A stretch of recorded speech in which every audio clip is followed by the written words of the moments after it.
Good morning, good morning, good morning, good morning, good people. Yeah, you know what it is. Hard worker, scrappy, unfiltered, and sometimes unhinged football content. Hard to explain, but you know it when you see it.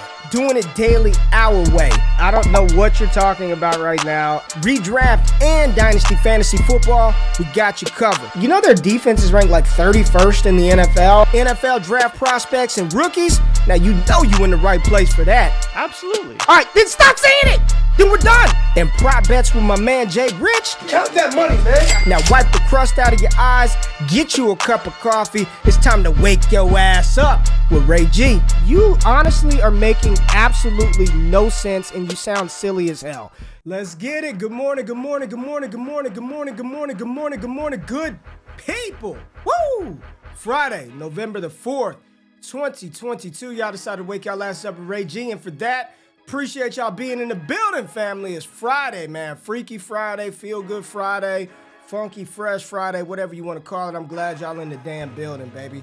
Who we got? Todd in the building. What's happening? Big Shot, Lindsey Mack, Fizzle. What's up, baby? How you doing? Marlon in the building. Ben Mason, good morning to you. John, Adam, James. I've been missing the live show a bunch recently, but back in it. Glad to have you here, man. Glad everybody's in the building, man. There's a couple of questions I want to get to, engage with y'all in a minute, man, but I hope y'all have a fantastic weekend before we even get started. Glad y'all are here. Shout out to our partners, Prize Picks. Make sure you use the promo code WAKEUP. Get you $100 free over there when you're playing them over-unders for some of the NBA, college football, NFL, all that good stuff. And shout out to our grab you a cup of coffee. You see the smoke? Everybody talking that shit, that we really ain't got coffee in there, that Michelle Adoro Brooklyn blend. I can never say that, Brooklyn blend every morning. See that? That's that premium video quality right there. Is you it can premium? see the smoke. Yeah. Where you at, Jay? What's up, baby? Get you on the screen. What's up? You got your little cup too? It's good. 15% off. Use it. Go to Michelle Adoro. Get you some of this good coffee. I'm almost out, Jay. I need another shipment. I need a fresh box. I need some new ones to try. I've been rocking the Cremoso Espresso. Phenomenal though. Really, really good. I have probably 2 or 3 a day. But Ray, I'm doing good. Man, Ro asked a question in the chat. I just want to let's start us off. If this question would have been asked 6 months ago, you would have been stoned in public for asking this question. But today, it's very much applicable. Jay, what do you think about this?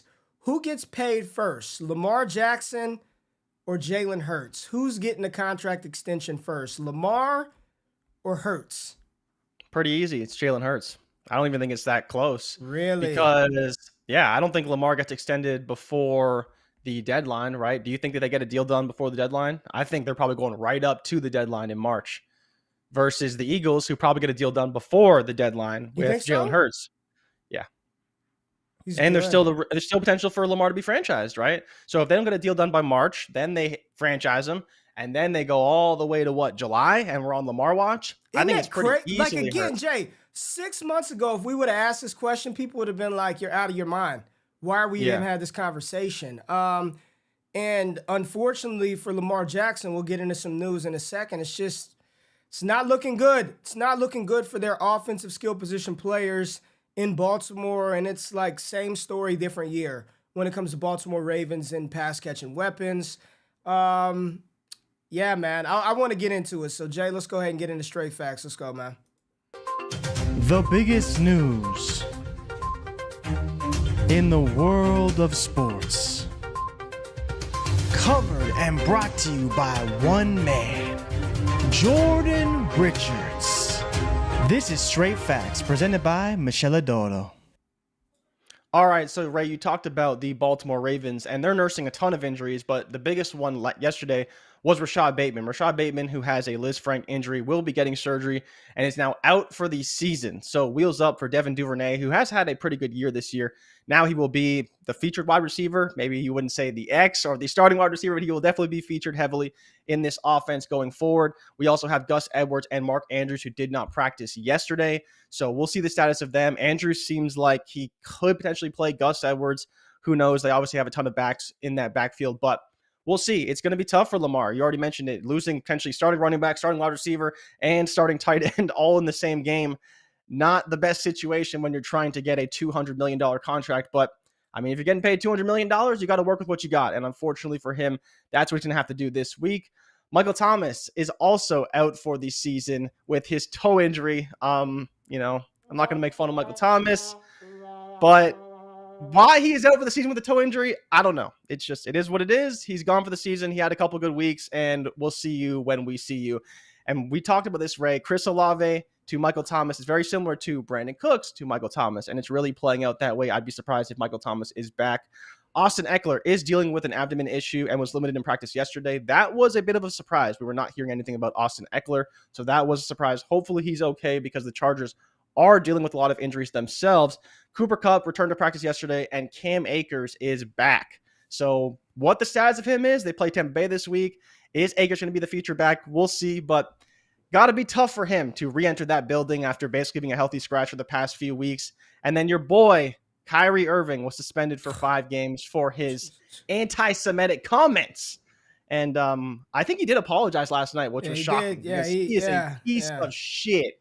The way he's been acting lately, but suspended for 5 games minimum. We'll see if he gets suspended for longer than that. Imagine Kevin Durant leaving Golden State for 3 years of this bullshit in Brooklyn. Just wasted. Yep. Is this year 3 or year 4 for KD in Brooklyn? This is, I believe, year 3. And then Harden out for a month, right? Harden out for a month. The Astros up 3-2 versus the Phillies. Astros Yes, up 3-2 sir. in the World Series. Man, it's crazy, bro. I mean, I'm just never anti-baseball, but I just never really got into it. But now that my son really loves it, right? And he's playing literally, bro, it's year-round. Summer, fall, and spring, he's playing baseball. Like, I've gotten more and more into it. My wife and I have both gotten more into the game. I'm watching it and enjoying it, man. Enjoying the strategy and enjoying the matchup. Something that, we'll never, talk about primarily on here because that's just not what we do. But really appreciating the MLB, man. It's a dope game. It's a dope game when you really kind of understand what's going on and listening to the commentators talk about the players and different pitchers. I've just been entertained by the World Series. I think it's been entertaining. I don't know if that's the prevailing sentiment.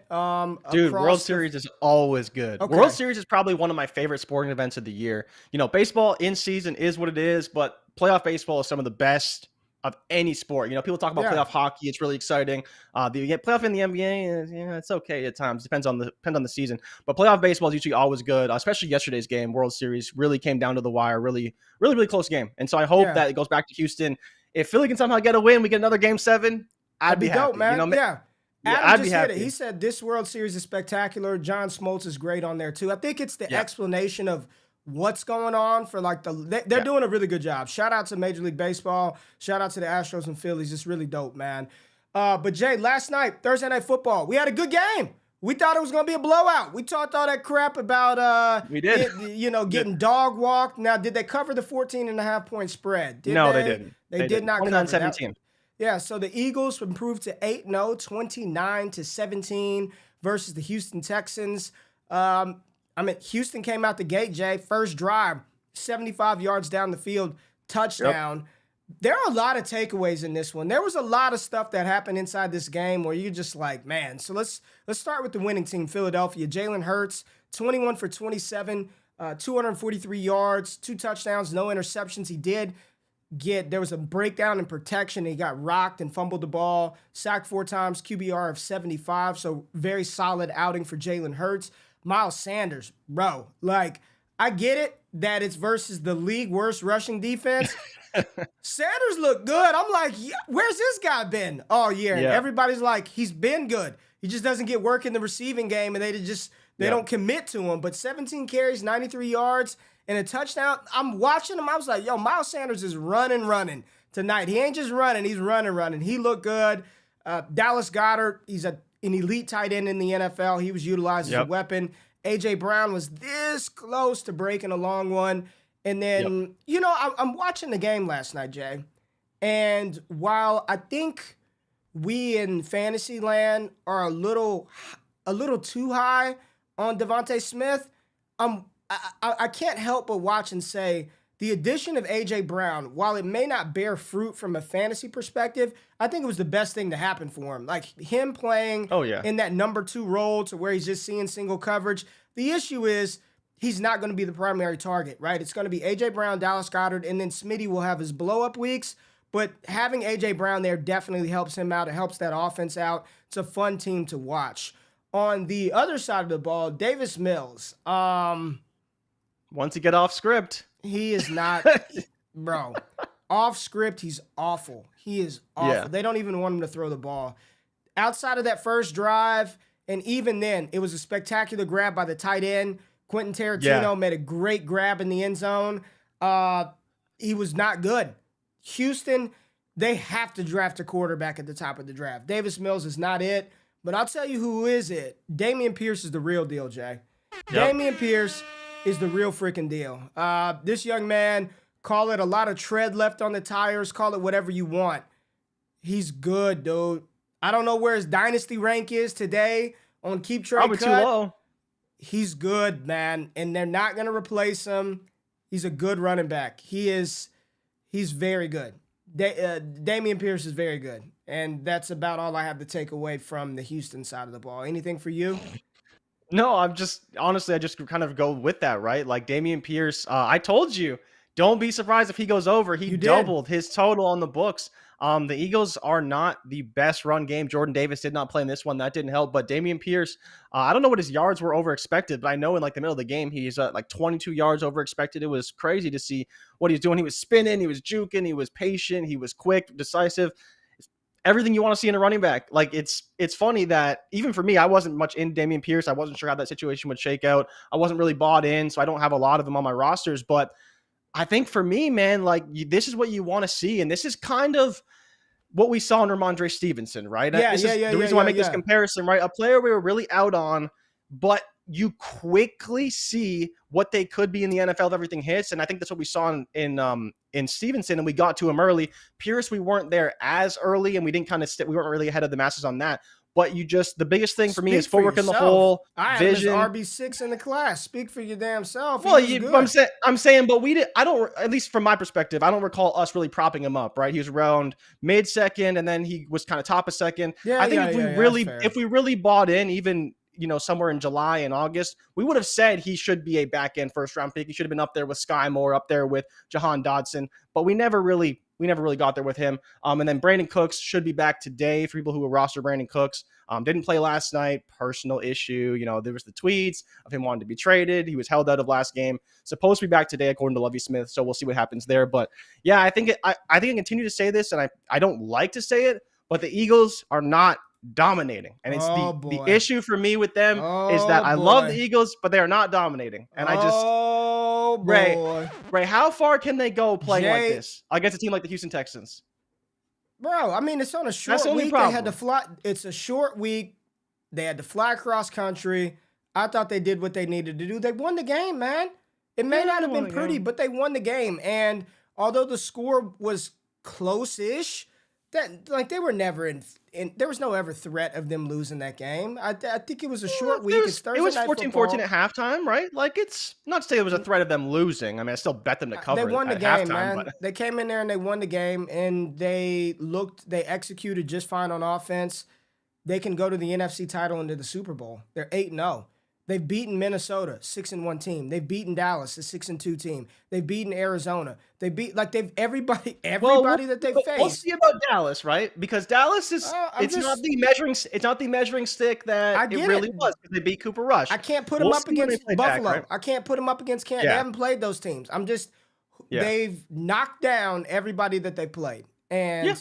It's a short. Who is nobody, right? Yeah, we admit on their schedule. All right, let me ask you something about Dameon Pierce real quick. RB10 on Keep Trade Cut. Okay. Would you, in a dynasty startup after this season, or if you were doing a mid-season dynasty startup draft right now, Dameon Pierce or DeAndre Swift? You know my distaste for Dameon Pierce Swift. or DeAndre Swift. Come on, man. Keep it real. I'm taking Swift. I'm taking Swift. Why? I don't want to. Why? The reason why is because of his perceived value. That's why. Not because of his actual production. But I believe that if Swift hits, I can get more for him than Dameon Pierce today, and he's like probably at his top value right now. I would be willing to bet on Swift. It's Dameon very Pierce close though. Right in a startup right now. Or Nick Chubb? Oh man, they feel like the same player. Damian Pierce. No, and Nick Chubb. I'm going back. Nick Chubb. They're the Damian same player. Pierce or Austin Eckler in a startup? Austin Eckler.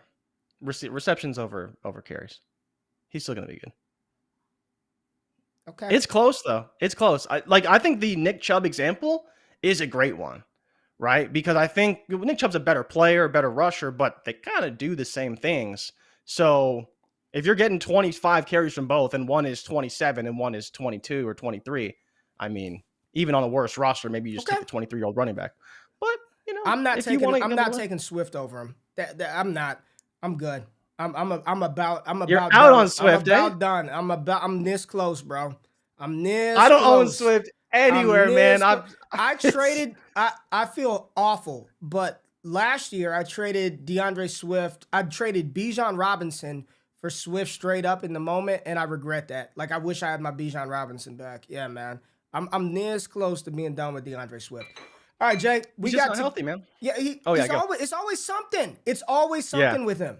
It's always, and I just don't have, at a position that's so replaceable, I just don't have time to play around with that, dude. And the success of Jamal Williams doesn't help either, right? No, it doesn't. He's supposed to be this fill-in, right? This spell back, goal line, whatever. But he's a primary running back at this point. It's hard to argue that. So Mike said being out on Swift is like those who were out on CMC before this year. For good fucking reason. He hadn't played for 2 years. This is the thing. Dynasty gamers, man. Do you know you can get out for value and then get back in if the value continues to crater? I don't see anything in any world in which, with Bijan Robinson and these 2023 running back class that's about to come in, where we're about to see Swift's value just do this. It's not on an ascending climb, right? If anything, it's flat to downtrending. So if you get out for value, you tear down off of Swift, get Damian Pierce plus, you can go buy back in DeAndre Swift after the draft. This is the problem, man. People just hear names. Like if I asked you, Jay, Najee Harris or Najee, I gotta the name. Look, Najee. Like in what world have we seen in recent football play, not hope fantasy la la land, where DeAndre Swift should be valued higher than Damian Pierce? Oh, the receptions, Very reception. little. What Very good are the little. receptions when your ass ain't on the field? What are you receiving besides treatment from the medical staff? That's the only thing he's receiving right now, because it ain't footballs. He ain't catching that.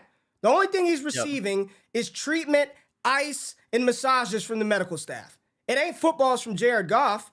And this isn't just a one-game set. This is what's been happening since Whole Georgia. Career. It's not rookie whole year, career. sophomore year, third year. But don't give me that Swift. I gotta have the receptions. Come on, man. back.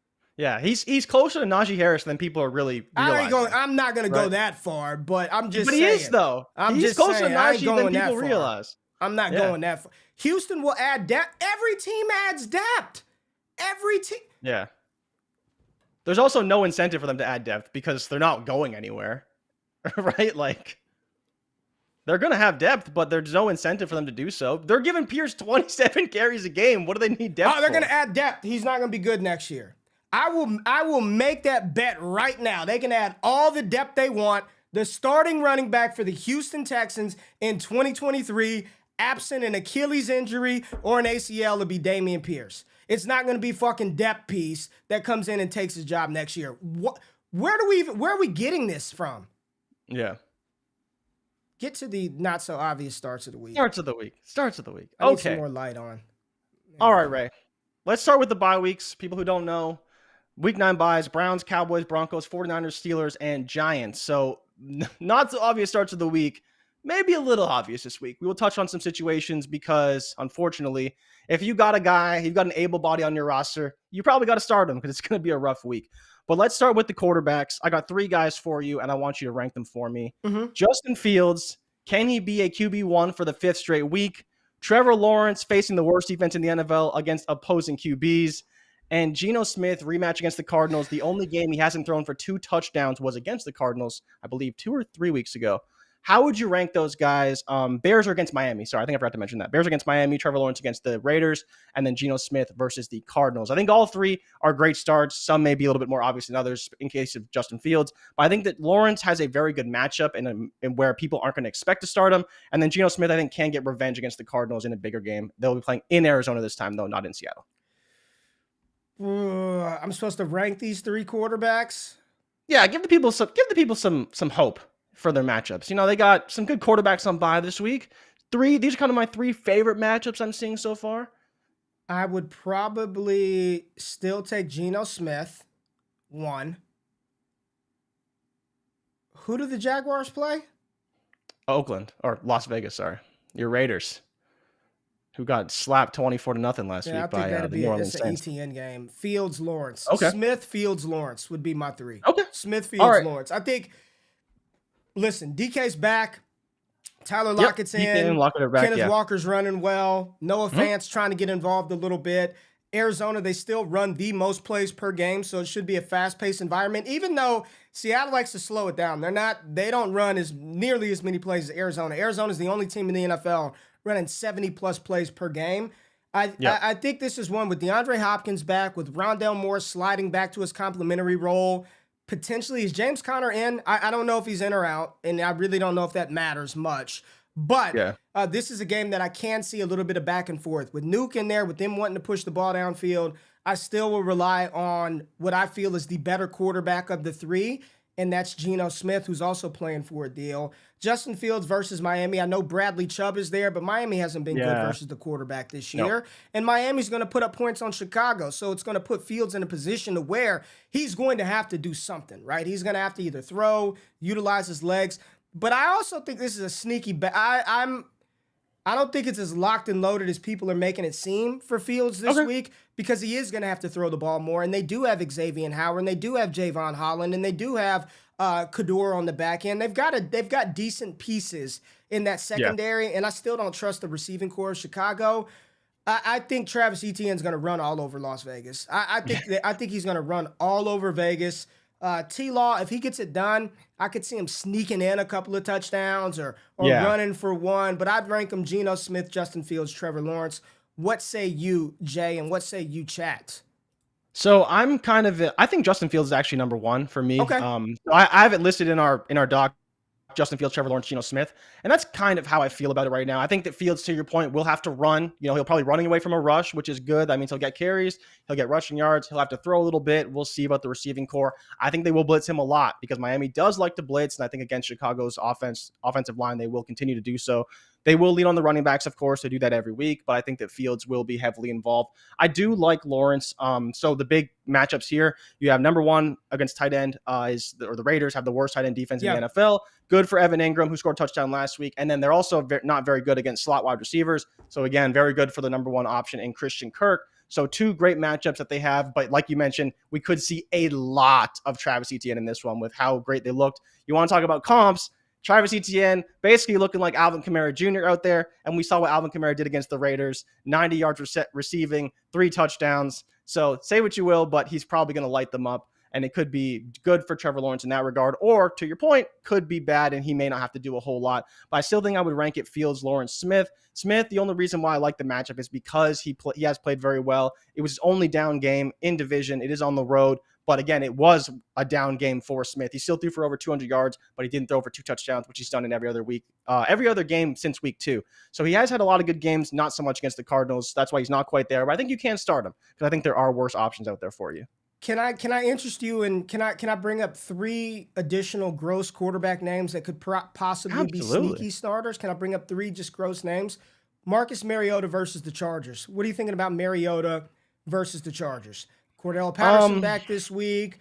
You're in a pinch, right? Just say, for instance, let me tell you, let's go through who you're absolutely not starting this week. Zach Wilson versus Buffalo. That's an absolute no-go. But can I say something about that, though? While we're on the show? You can say it. Pick up Mike White in your best ball leagues. I bet you he plays this week. Okay. I bet you he plays this week. Okay. Monday night, Andy Dalton versus Baltimore. Don't hate it. I was gonna say, I don't hate it, Depending on, right, we'll see Chris Olave. We'll see probably Rashid Shaheed going deep a little bit. Yep. Maybe some scripted plays for him. The offense isn't great, but it's fine. And so Andy Dalton has been playing well. They've been throwing the ball quite a bit. And I think the biggest thing, he got the ball to Kamara, which is what we wanted to see. But we probably see some Roquan Smith, some Patrick Queen. Yikes. Well, that could be tough. Yeah, I feel the you. backfield for those guys. But I think that Dalton is a fine start. And then one final one. Any interest in PJ Walker versus Cincinnati? No, I don't think I'd go that far. The one I was hoping you'd say actually is Taylor Heineke versus Minnesota. I don't mind that one. Heineke's been scoring, I believe, the 8th most points per game at quarterback, 19.8, I believe. Okay. Minnesota's been pretty good again, but I think that he will have to run. He'll pass. He's been getting the ball to McLaurin, and I think he's been surprisingly good. People haven't been giving him a lot of credit for that, but he has been playing pretty well so far. I'm just saying, there's a lot of teams on bye. No Dak Prescott this week. You got it in the notes. No Dak this week. Who else don't we have? We don't have. There's no. You're not no Danny start, Dimes this no week. No Dimes. No Russell Pickett, Wilson. No Jimmy G. No Jimmy Pickett, G. Yeah. You got to get gross. All right, let's get to the running backs, Jay. Now you got a pair of backs here on the show sheet. So talk about this pair of backs. I think this is a sneaky week for Atlanta. Go ahead, man. So, yeah, you mentioned it, right? Would I start Marcus Mariota? The answer is no, because of this matchup with the running backs. The Chargers, second worst defense, allowing fantasy points to opposing running backs. Last week, Algier saw the usage on the ground, split with Caleb Huntley, and he saw most of the work through the air and scored a touchdown receiving. But now, unfortunately for us, it's looking like Cordell Patterson is back. Yeah, he looks like he's back. Practicing in full, probably going to be playing this week. How much work does he get? I don't know. But I think you can start both of them. And the reason why is because, again, the Chargers are really bad against the running back. And we've seen Atlanta is not going to hesitate to run the ball 30, 40, 50 times if that's what it takes to win the game. And so no matter how much they try and stack the box, they're just not going to be good at it. The Chargers are terrible against the run. Unless they figured that over the bye week, which I'm not going to bet on them having done that. With so many bye weeks, I think you can start Algier because he probably gets the work in the receiving game. And Patterson will still get his carries. So I think Caleb Huntley is the big loser here. And I think you will see a lot of Algier and a lot of Patterson. I think both are startable this week. And I think you would roll both of them out there. You'd roll Algier and I mean, they're running the ball a million times a game. They're running it 72 times a game legitimately. If you have them both on your roster, like maybe don't do that, pick one. But I think, if you got one or the other, I think you're fine rolling them out. Like I would be rolling out Patterson, even though he got injured. He's looked fine, practicing in full, so he must be healthy. And then Algier getting the receiving work out of the backfield and Caleb Huntley more of a primary rusher. I think Patterson takes that role and Algier continues with his receiving role, and we'll go from there. I mean, there's no reason why Marcus Mariota should have to throw. And on top of that, if you want to get into the Chargers, right, they're dealing with a ton of injuries too. So there's no guarantee that they're going to put up a ton of points and make this game where Atlanta has to pass. So for me, I do think it is a pretty good spot that you can start him overall. Jay, you got some real dirty names on here for the not so obvious running back starts of the week. I'll just throw out I'm going to throw out an obvious one. This should be, don't overthink it. If Jonathan Taylor is out, you fire up Deion Jackson with full confidence. You fire him up with full, the New England defense, they're getting gashed by running backs. Like you fire up Deion. My question is, if Taylor doesn't practice again today and it's like, he's going to try to give it a go on Sunday, he's active, would you still roll out Deion Jackson under the assumption that Taylor may not see a full workload, they can pull him? Would you still, if JT is active, would you have the stones to still start Deion Jackson in the flex spot? I'd say no, to be honest. I think of everyone on this list, he would be at the bottom, right? And I got a dirty start coming up next, but he may be fine. He may not. Like, I think that Sam Ehlinger is going to have a lot of struggles, right? We know rookie quarterbacks, young quarterbacks versus Bill Belichick, they have basically zero success. We saw him shut down Justin Herbert. I think the only one who really succeeded against him was, I forget the name now, but one quarterback had a good start against him. Most of them really struggle. So Sam Ehlinger versus Bill Belichick is not a matchup I want to target. I think we see a lot of stacked boxes, even with that defense not playing great this year. It's just not a bet I want to make unless, like you mentioned, he is the full-blown starter, at which point, chase that volume and you'll be just fine. But, Ray, can you start Dontrell Hilliard this week? You're wild for this. Can you start Dontrell Hilliard this week? You are wild for this one. Let me go back to the buys. You do not have Kareem Hunt. You do not have Nick Chubb. You do not have Tony Pollard. You don't have Zeke Elliott. You do not have Melvin Gordon. You don't have Latavius Murray. You don't have Christian McCaffrey. You don't have Saquon Barkley, Najee Harris, Jalen Warren, even if you want to start him. All these running backs are on bye this week. Okay. Yeah. Dontrell Hilliard coming You're- off an you're still 80-yard wild game for against the this. Texans. They are playing the Kansas City Chiefs. Kansas City Chiefs are the worst team against pass-catching running backs in the league, bro. In the league. Barry They allow started him. so many. He said he's starting Dontrell Hilliard this week. You got somebody with you. I'm not trying to say you have to start him. Okay, but, look I mean, at that. there's a lot of bad options out there. Hype. Let me shut up. You got it, baby. You got it. You got it. So, Kansas City Chiefs, the worst defense against pass-catching running backs. They are also one of the best defenses against the run. Now, yes, Derrick Henry will get his, but I'm praying Tannehill is back, and I haven't seen any reports that he hasn't been back. So, if he is back, I think you can trust Dontrell Hilliard because the Tennessee Titans have the worst pass defense in the NFL over the past, I think, 5 weeks or so.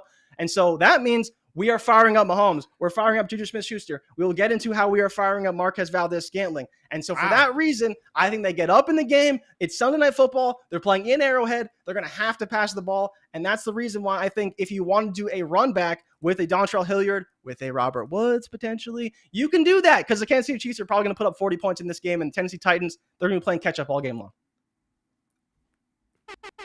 I think it's a good case. There you go. I really do. You made I said case. You were wild, but you made a good case. Okay. He could suck. Don't get me wrong. He could suck. But he could get it done. And he's also got 3 receiving touchdowns this season already. Like so not bad. Not bad. I'll take it. Kansas City's coming off a bye, right? Yeah, they're coming off a bye. So Andy Reid off a bye. What does he put up? 35 points a game? Like Henry said he ain't hurt though. Henry came out. I believe him. I'm just going to tell you, I believe the King. If the King said, I'm not going to doubt the King. Derrick Henry said he is fine. This is called load management. It's week 9. All right, Jay, I'm with you, man. And you got people in the chat feeling you. So there you go, baby. Good call. Who else we got for some of the not so obvious RB starts of the week? Who else we got on the list?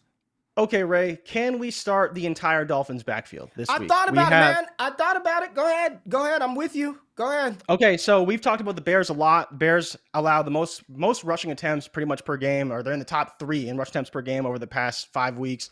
They've been allowing a ton. They allow a ton of yards. We saw what Tony Pollard and Zeke Elliott did to them. I mean, Ray, it's a good spot right now. It's looking good for the Bears. I don't know. The only thing that scares me a little bit is Tyreek Hill, Jalen Waddle being heavily involved and that defense not playing very well. But outside of that, I mean, Raheem Mostert been the starting running back. They bring in Jeff Wilson, who knows the system, against a team that has been allowing a lot on the ground. No Chase Edmonds? Yeah, Chase Edmonds is gone. We don't talk about Chase Edmonds. I know. But I think that again, if you really have to start Jeff Wilson, it's not looking good. But I think maybe there's worse options. I really do. I think that it's a good spot for both backs. I think they could both be utilized. You can be worried about Jeff Wilson changing teams, but he's really not changing teams. He's just going to play for another coach. That's really all he's doing. Same system. That's why they brought him in. I think that both will be utilized. Not great, but I think he'll be fine. I think you can too. I mean, Chicago's giving up damn near $160 on the ground per game. Yeah. And they still, as much as they throw, they still run the ball. Right? And Mostert, he's not getting 20 carries, but he's ripping off chunk plays when you got to defend. When you've got to put so much attention to those 2 guys on the outside, it just frees stuff up in the backfield. Yep. I do think you can start Raheem Mostert. I would rather not roll out Jeff Wilson this week, but if you're in that situation where you're down Saquon and Chubb, you're down Zeke Elliott or Tony Pollard, and you're in between, Alexander Madison or Jeff Wilson, right? Yeah. You're in between, Tyler Algier or Jeff Wilson.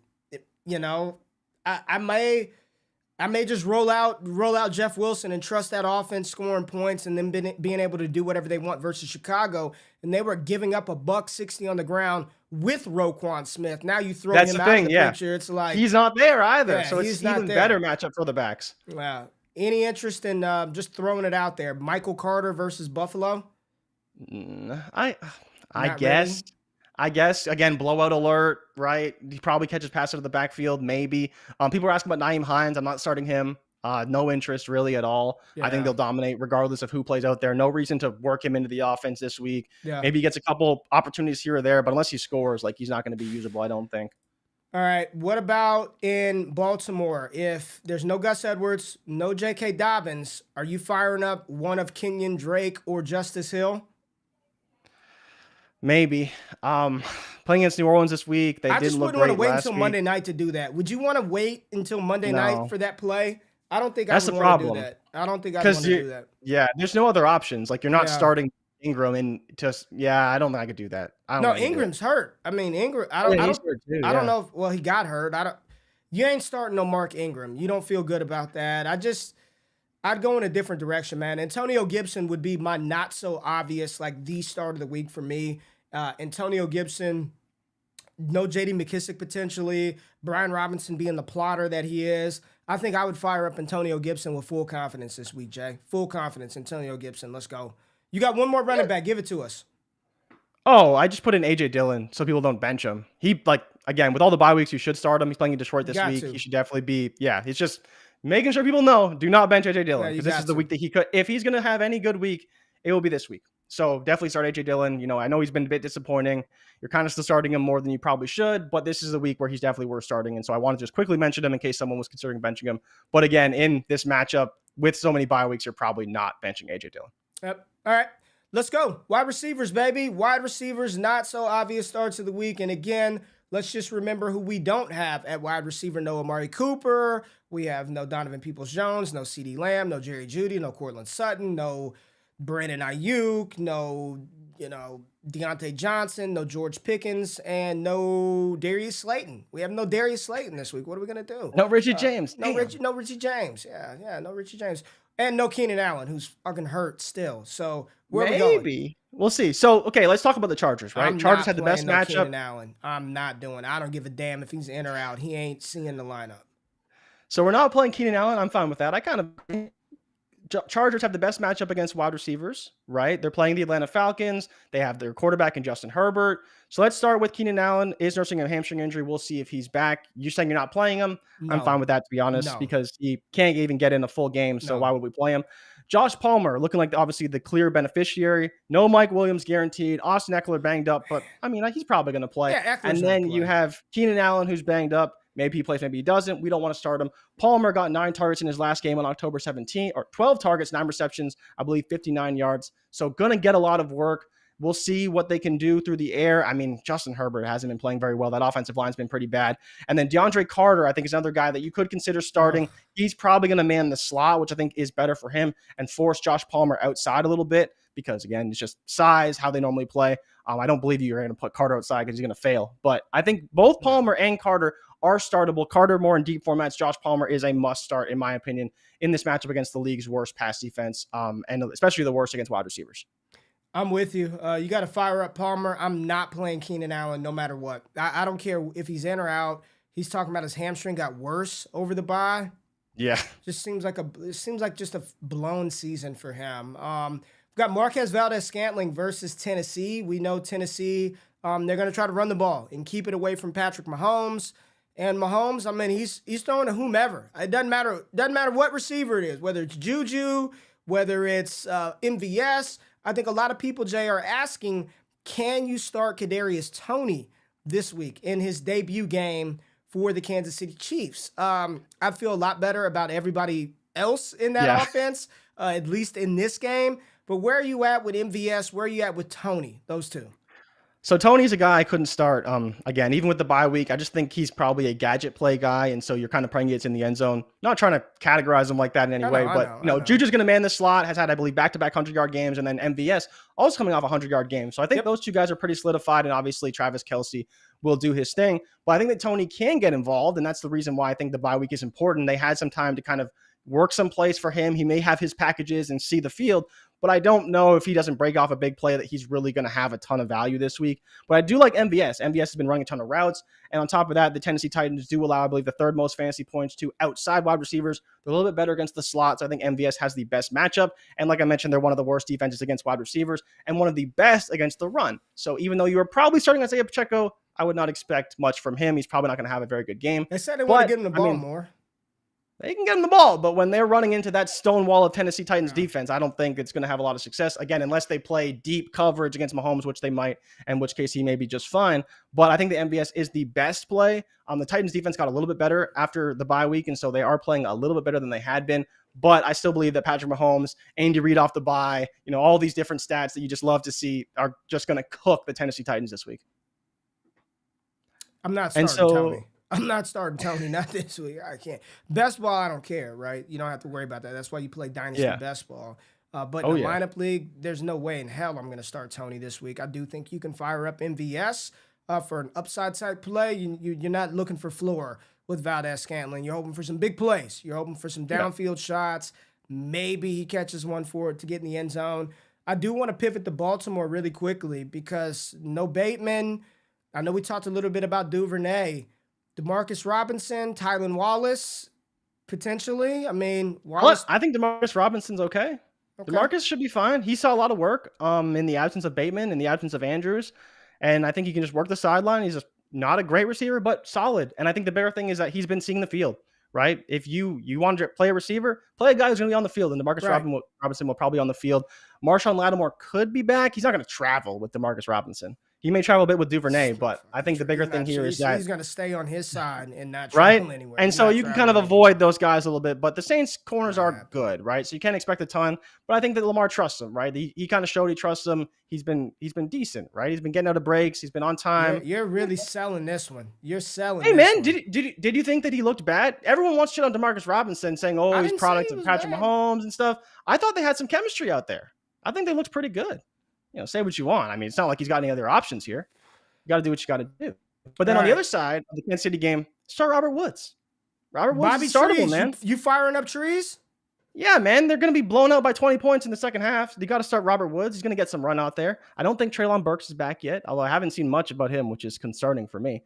But Robert Woods, I think you can't start. Kansas City allowing the second most fantasy points per game to wide receiver this season. Obviously, they played a ton of great opponents, so this may not be the best game for them.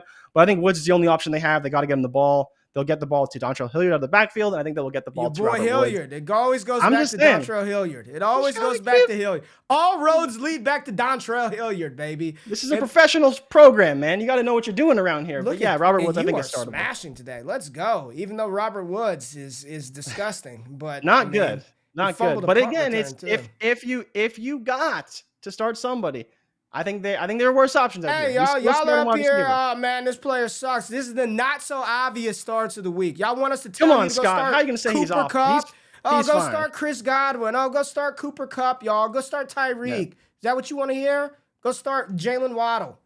Is that what you want to hear? Amon-Ra? Come on, Jay. You keep going. Jay, don't worry about the chat. You're killing it, baby. Give us another one. Give us another awful start of the week. Let's go, man. Okay, Ray. Let's get really dirty. You talk that shit, Jay Rich. You talk that. I got your back, baby. Let's go. Can we start Chase Claypool this week? No, absolutely not.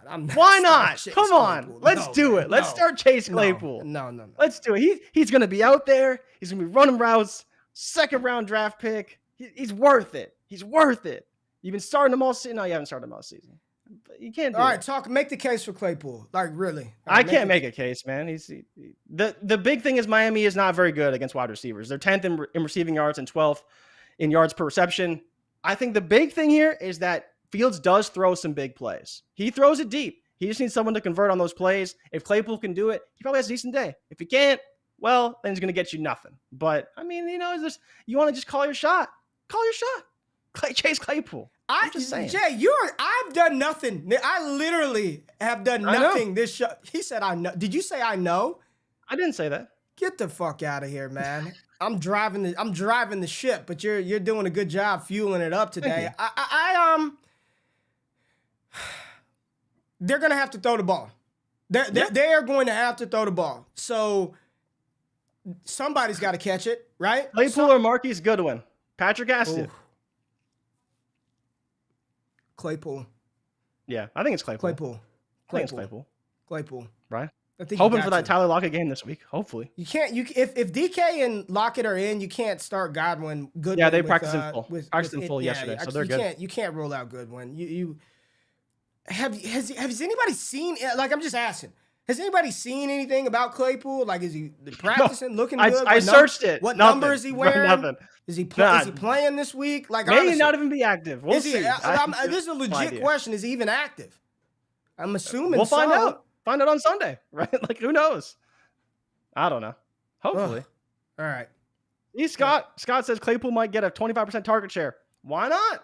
Yeah, Mike Anderson said nothing. No one's seeing it. Is he even in Chicago? Did he accept the deal? Did he? I think I saw him at a Chicago press conference in a picture. Okay. When I googled it. And, Well, that's about Goat it. Ring His said he's introductory wearing press number conference. 10. He's wearing 10. Okay.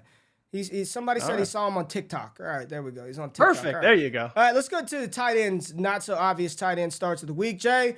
I mean, I don't even think these are not so. If you got a healthy one, you start them. Noah Fant, Evan Ingram, Tyler Conklin. You've got some data here. Go ahead real quick with Fant. So Fant, he had his best game against the Cardinals. They're the second worst team against the tight end. Seahawks are the worst team against the tight end, but you're starting Zach Ertz, so I shouldn't have to tell you that. But yeah, Fant did have his best game against second worst defensive versus the tight end, so he's in a good spot. Evan Ingram playing a good matchup against the Raiders, who are the worst team against the tight end, and he scored a touchdown last week, so I do like him.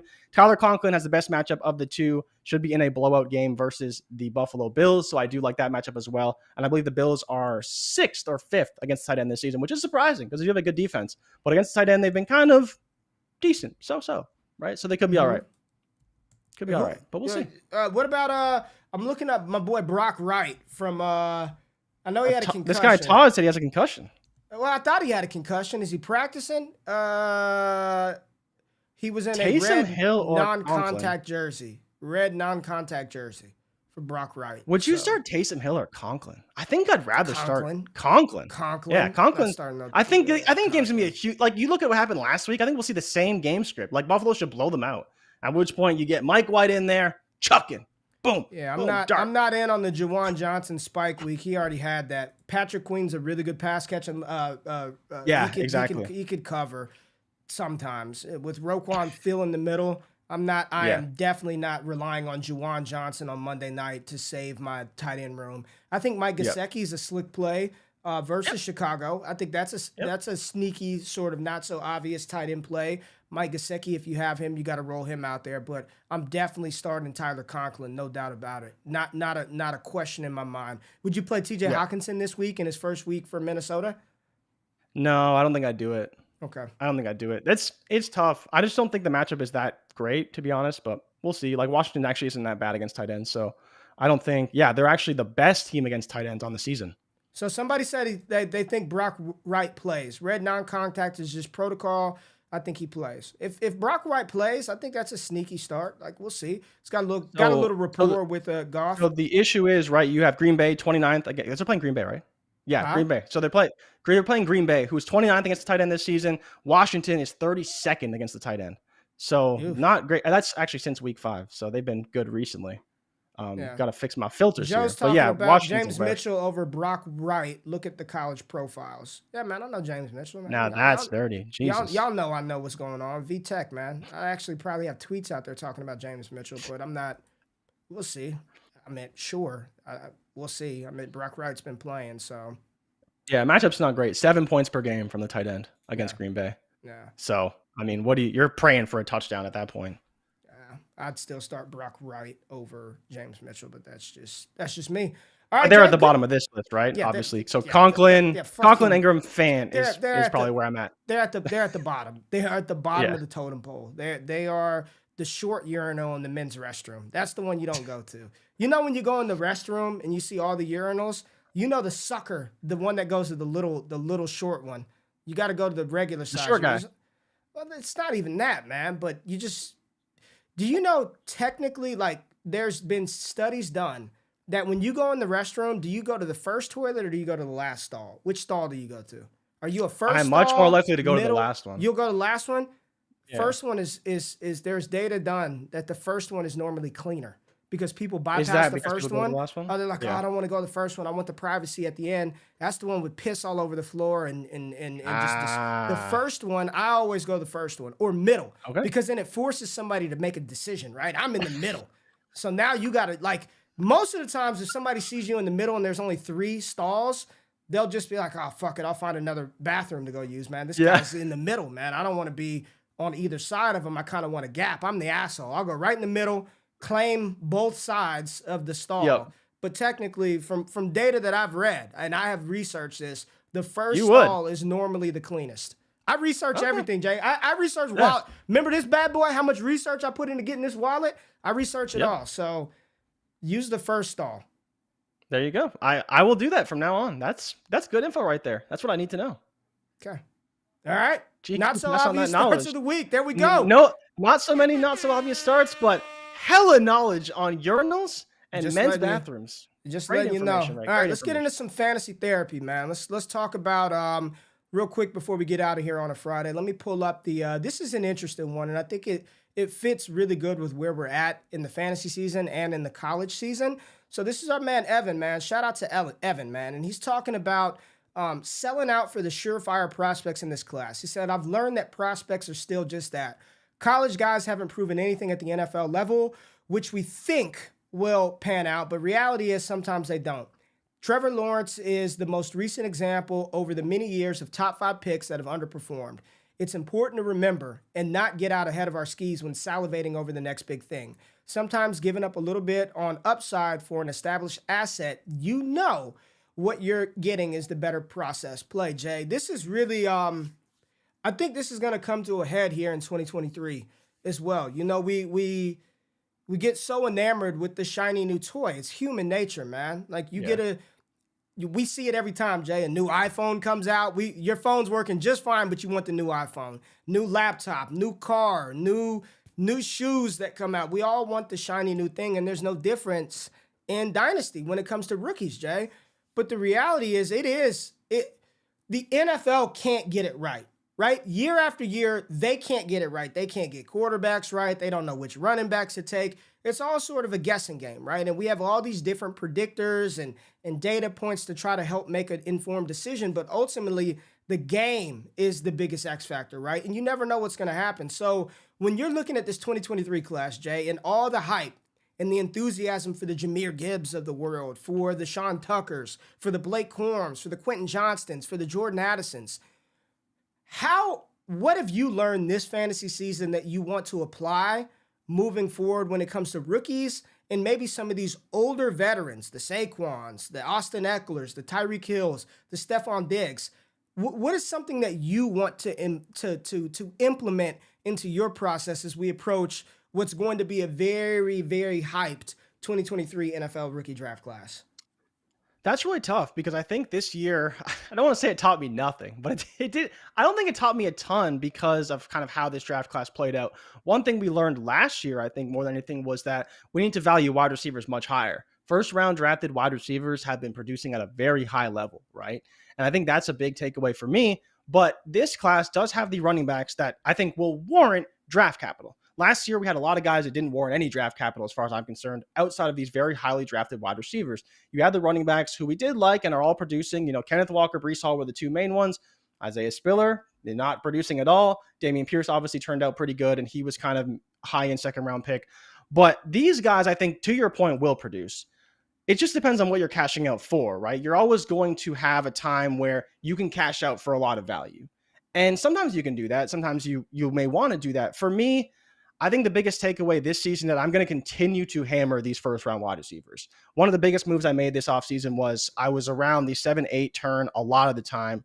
And my goal was to always trade down, pick up a second, take a shot at the running back, whether it was Dameon Pierce, Zamir White, Tyrion Davis-Price, whoever the guy was in the second round, and pick up Jahan Dotson or George Pickens. Because again, I didn't see much of a difference in talent with the draft capital baked in between those players and the Sky Moores and, even at that time, the Chris Olaves and some of that stuff. But the biggest thing for me is those high-end wide receivers, I want them on my rosters because they are all producing for the most part. Very few busts over the last few years in those guys. You look at London, he's producing. You look at Olave, he's producing. I believe J-Mo can produce. I believe that Garrett Wilson can produce.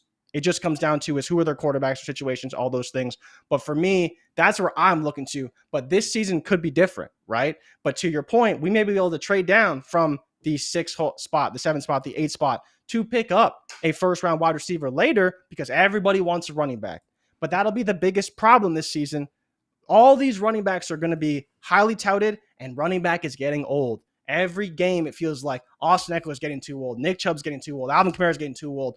Christian McCaffrey, his value's kind of back, and he's not too old anymore.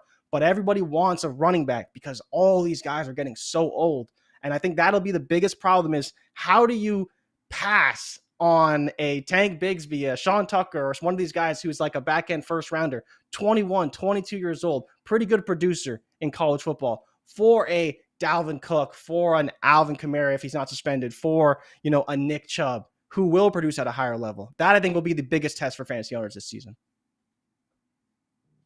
That was very, very well said, Jay. Very well said. I think for me, like to Evan's point of we do like to think that we just know this is a surefire, no doubt about it. Garrett Wilson, Treylon Burks. I do think there's always points in time during the process where you can sell that hype and that hope for proven veterans. And honestly, man, I talked about this in our Discord channel, man. I'm playing 2-year window. Like, I don't give a shit. Like, you're gonna have this guy for the next 10 years. You're not.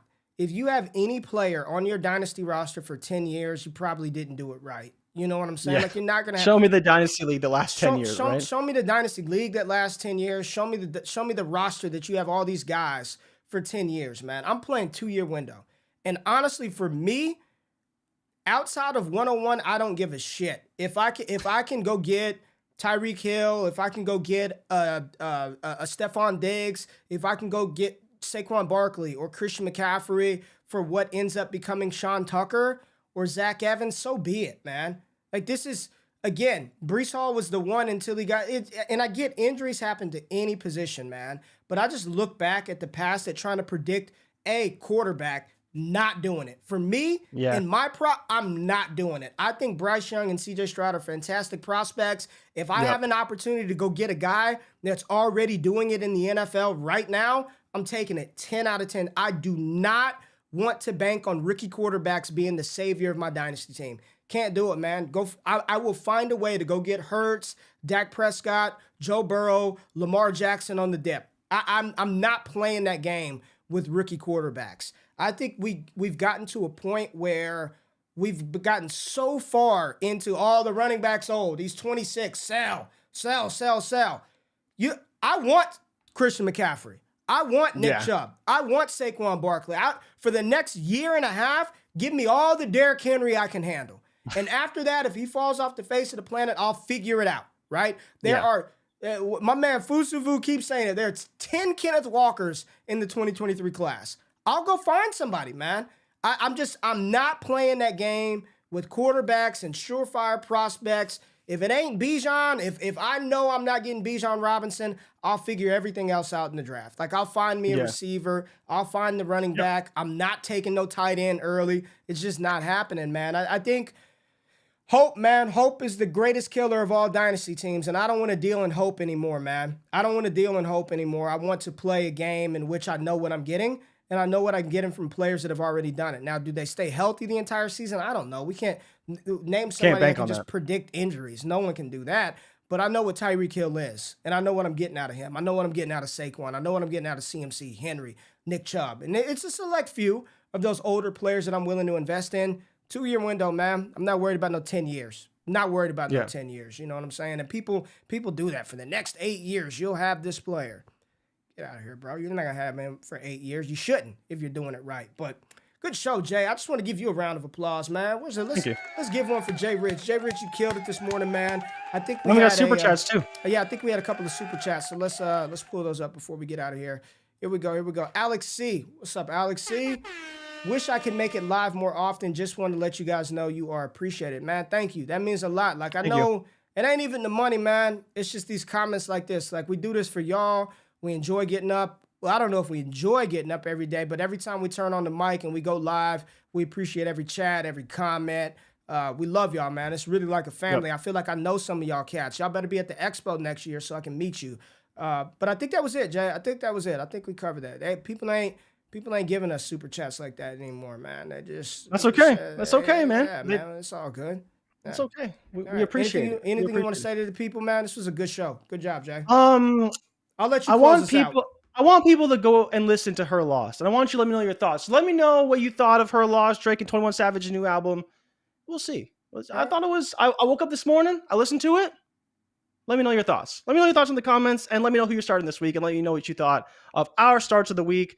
We thought we hit on some good guys. Obviously, bye weeks are crazy this week. Yeah, bro, I'm starting some bad players. But, you know, it is what it is. This is fantasy football. But good luck to everybody this week. Go subscribe to the newsletter that came out today. Go check out Mike and Adam's pod that dropped this morning on DD Radio. And make sure you subscribe, like, and comment. And check out our prop videos, man. We swept the board. NFL, NBA, college football coming out today.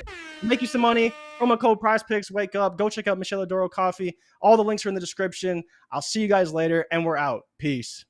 Thank y'all for watching the Wake Up Show with myself and Jay Rich. If you finished the show and you're still hanging around and have yet to hit the thumbs up button or subscribe to the channel, do that right now and turn them alerts on while you're at it. If you want more exclusive access to me, Jay Rich, the entire Destination Devy team, patreon.com/allgas gives you that access. Make sure you subscribe to the newsletter for free 99 content. And if you want to get in on that action, use the promo code WAKEUP over on PrizePicks for a 100% deposit match up to $100 for first-time users, and a brand new show dropping on the Mojo YouTube channel. Myself and Jay Rich will be talking about these players and their value from a stock market perspective every single week this fall over on Mojo. It's all gas all the time. Love y'all. I'm out of this thing. Peace.